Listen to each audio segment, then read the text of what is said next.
asshole. Wait, is this a drinking thing? Yeah. No. Oh, no. I'm done. I'm spent. I'm going to take a nap.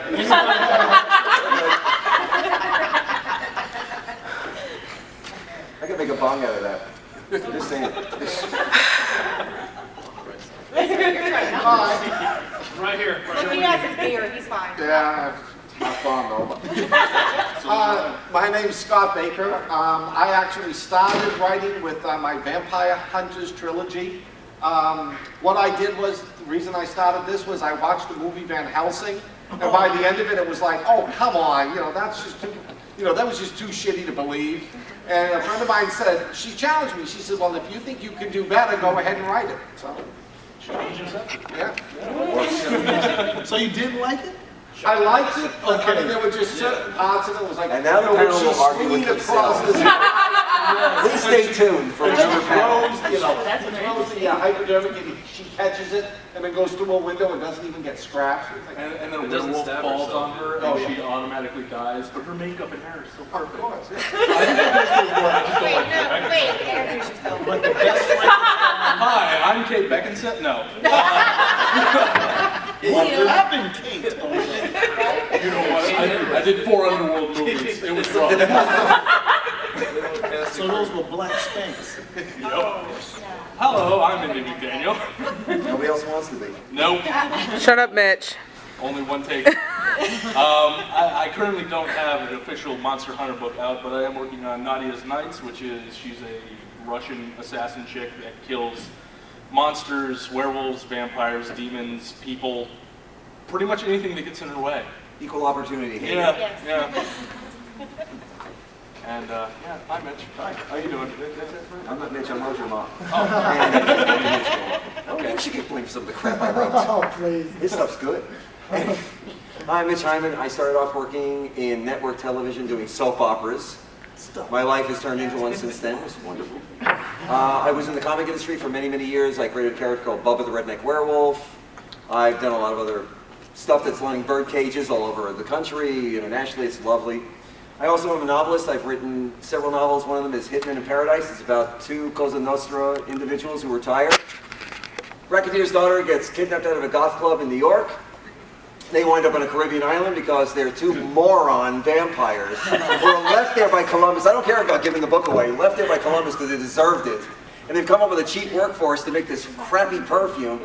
And they can't grind down whales anymore for ambergris, so they're using humans. And they have a whole bunch of zombies working for them because they need a cheap labor force.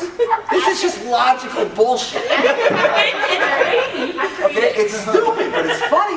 It's awesome. And the research was fun because I had to hang out with some guys who used to work with some people up in Jersey. So I found, in this book you will find how the mafia really would handle that kind of crap. So it's kind of interesting. We all came up with one answer at the end of it though. Why don't we just use a flamethrower? But that would only be a 2-page book, but that'd be as good as my career. Anyway, that's it folks, I'll be back in a minute. He's on. Hi, I'm Roger Ma, and I want to read that book. You should. It's really good. Mental.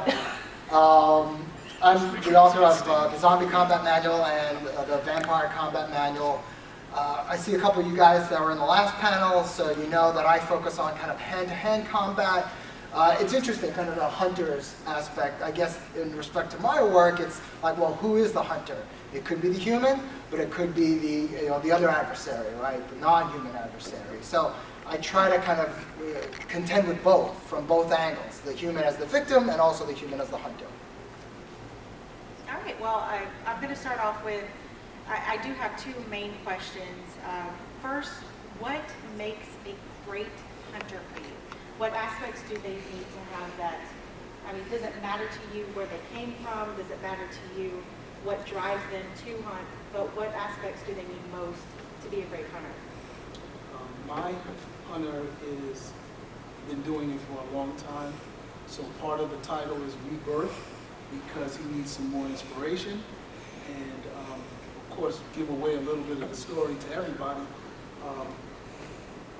He's raising a 16-year-old daughter and normally protecting her from the boys in the hood. When the world of vampires and werewolf merge, that's when he goes man on fire. And so my book is Thug Angel because he's a regular angel, he's a savior, he's winged, he's here to save you. But when his daughter gets caught up in it, that's when he stops using stakes and friendly recycling, and he's torturing the hell out of these demons to deal with sending a message. And I think motivation is probably the most important because you're not, this is a hunter, you know, and even if you were a rescuer, you need passion. So to me, that pushes him through his inability to beat them in fights, being overwhelmed.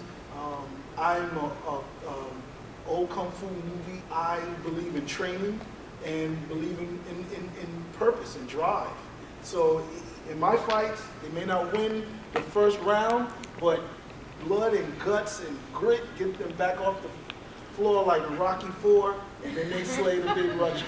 Sounds like the Cubs are on August, right? And they have a 16-inning game and they're still not winning.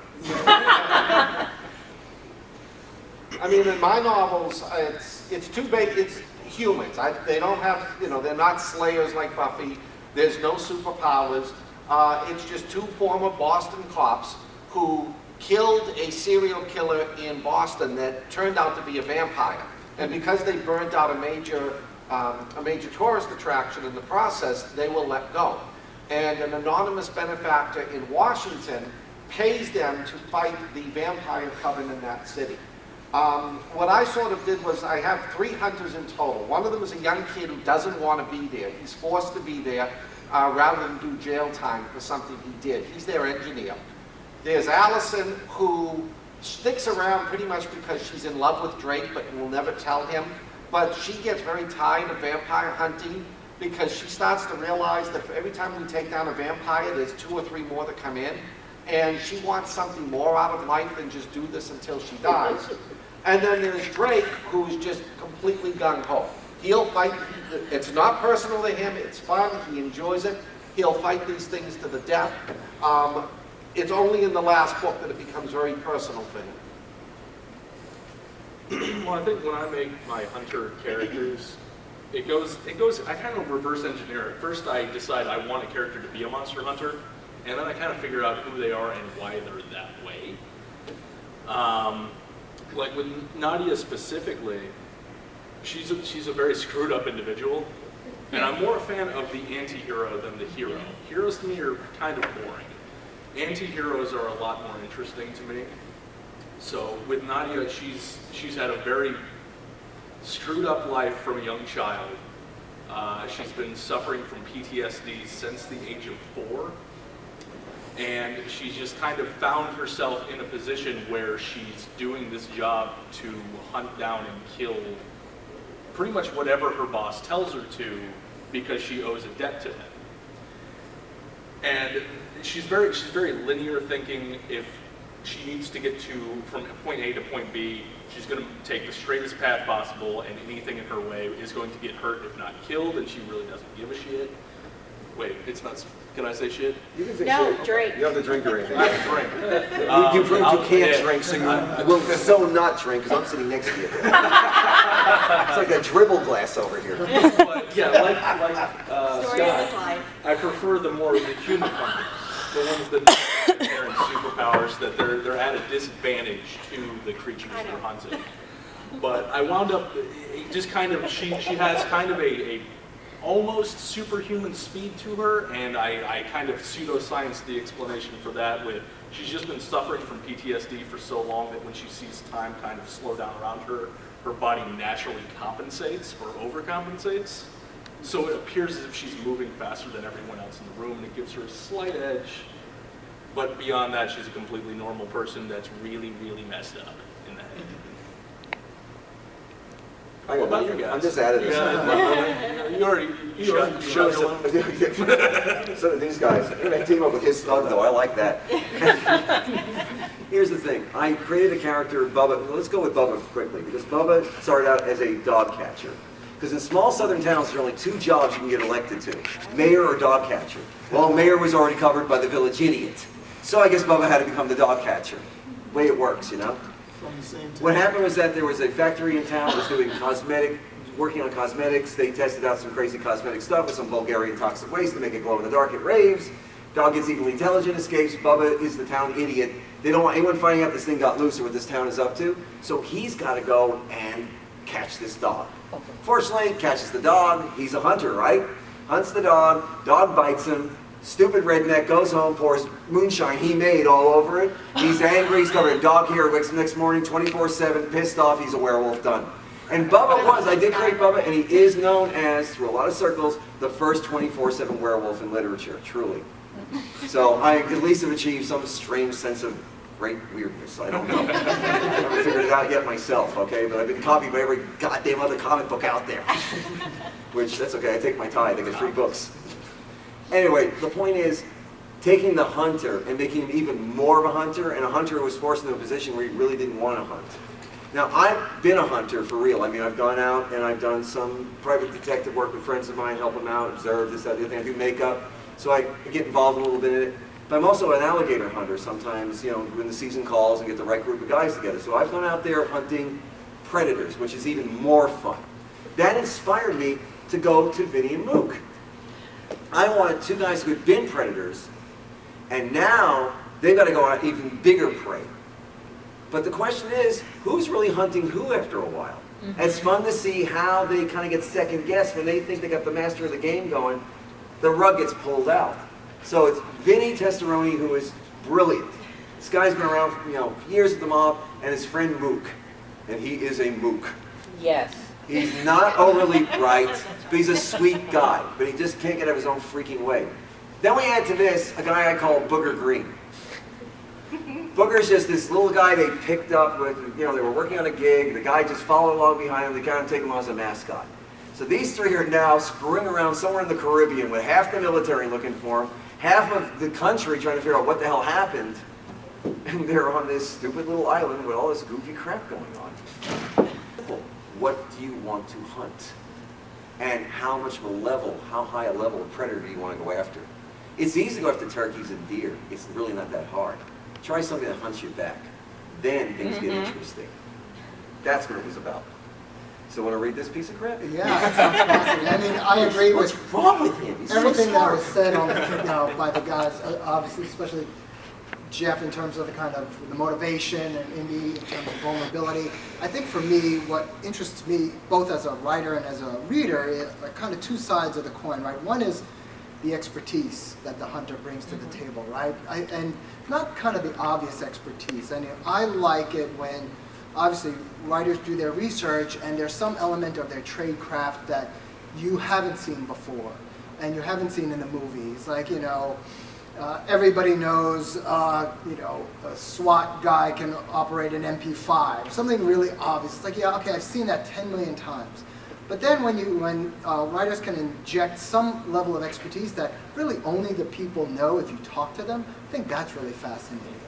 But I think at the same time, I also want my hunters to have a vulnerability, right? I don't find it particularly interesting when it's, the ex-special forces guy that was working, undercover for 10 years. It's like, yeah, okay, so basically he has no challenges, right? I like my kind of the normal guy, right? I like the guy who's kind of thrust into a position maybe he didn't want to be in, and then figures a way out, or figures out how to contend with it. That, I think, is just so much more accessible, and that's, it's like James Bond, right? I love James Bond. I love Daniel Craig as James Bond. He's kind of what they call the blunt instrument, right? But there's also not that much vulnerability there. I think he's injected a lot into this character more than any other previous Bond, but that's what I miss. Like, well, what's going to hurt this guy? He seems like he's already one level above everybody else he fights. So why do I feel there's a threat to him in any way? I don't like the John McClane. Yeah, we talked about I this love last the John time. McClane heroes, yeah. That's what was so great about it, and I think that's what people forgot. Like John McClane, the Die Hard 1 was so great because here's this New York cop that just goes and his wife and they're on the outs and it's like, all right, oh my God, I'm kind of thrust in this weird position. And John Mayberry, who's I was on the panel with yesterday, talked about, it's like throughout that movie you see him kind of degrade.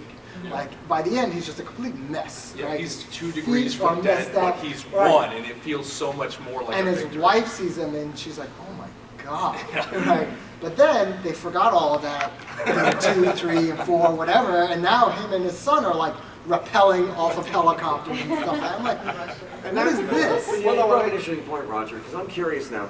He did come up with the one Bond that actually went for vengeance. After Casino Royale, Yeah. of course, went to Quantum of Solace, which we saw Bond pissed. Yeah. Now, we've never seen truly a pissed off Bond except for, Sean Connery when the toupee flew off in the middle of it. But otherwise, everything was great. But no, he's torqued. So now, if a hunter who is cold, understands his craft, is doing it. Now, this is an evolved hunter. Does he get sloppy? Yes.